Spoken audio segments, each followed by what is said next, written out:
Update tayo ulit sa ating pinapagawa. Ayan, ngayon araw ay pitong araw na ngayon itong ating pinapagawa. Ayan guys, yun, bilis nila, no? Ayan. Ilang patong ng hollow block yan, no? Ayan, ngayong araw nagawa nila ay nakapag-asinta sila. Napapansin nyo yung medyo basa-basa pa ng mga hollow blocks. Yan yung ginawa nila kanina.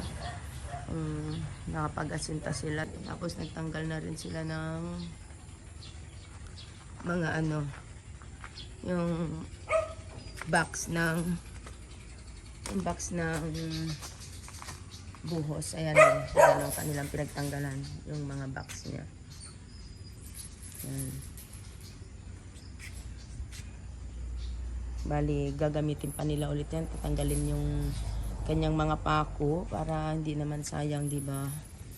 Tatanggalin yung mga pako, gagamitin nila ulit diyan sa ating buhos. Panibagong biga ulit yan.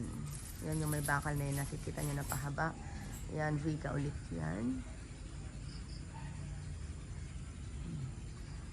Yan ang kanilang yan ang kanilang project bukas. Buhos ang kanilang gagawin. Yan, pasok tayo dito sa loob. Yan. Yung mga kahapon na kulang na hindi na asintahan, yun ang kanilang ginawa kanina. Medyo mataas na siya guys, kaya hindi ko na siya masyadong nakukuhanan kasi andito ako sa ibaba. Sobrang taas yan. Yan. Imagine mo na lang ilang blocks yun, ilang hollow block yun. Yan, mataas siya. Ano ba yun, napapatid na ako. At ito yung ating banyo, hindi pa nila nagagalaw. Siguro ito ay huhuli na lang nila. Yan.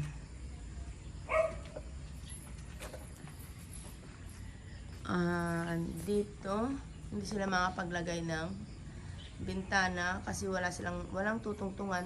Kung halimbawa maglagay ng bintana dyan, walang tutungtungan na para isara ganon. Kung yung fix naman na salamin, para makita yung view doon sa may likuran ko, yung view dyan, gusto ko sanang palagyan ng bintana na may salamin. Kaya lang naisip ko ay mahal din kasi ang pabintana ngayon.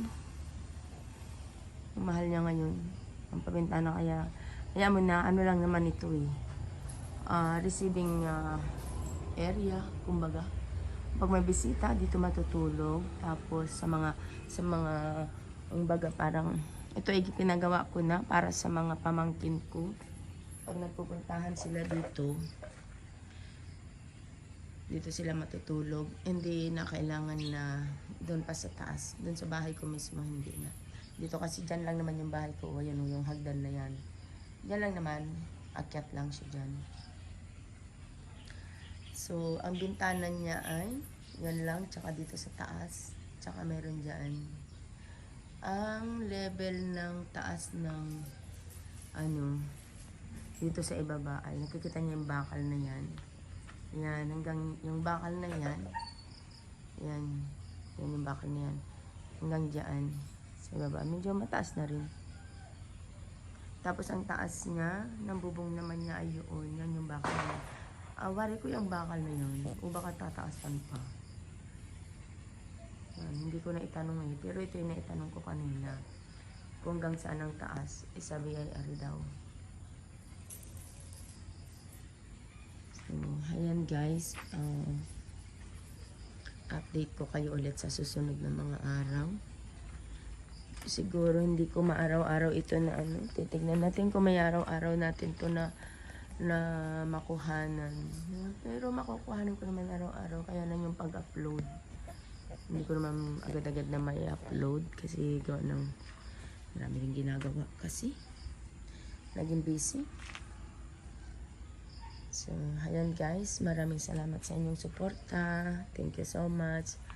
Salamat sa lahat na mga sumusuporta sa aming channel.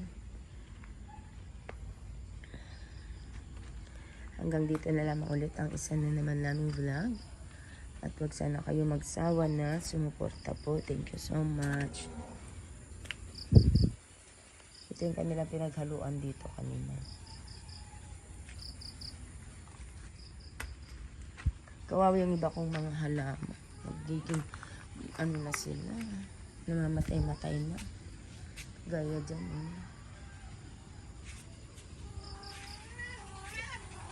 Ito yung halaman ko na isa, hindi ko alam kung paano ko palaguin yan. Tinanggalan ko ng kanyang dahon kasi masyado siyang, ano ba, yung pag ganyan, ano siya, masyado siyang buhaghag. Inadidinggol siya, nasisira. Kaya binawasan ko na lang. Lagyan ko siya ng, ano, pinakakalang niya na kahoy. Yan. So, ayan guys. Hanggang dito na lamang ulit. Bye-bye. Ingat po tayo palagi. Bye. Masalam.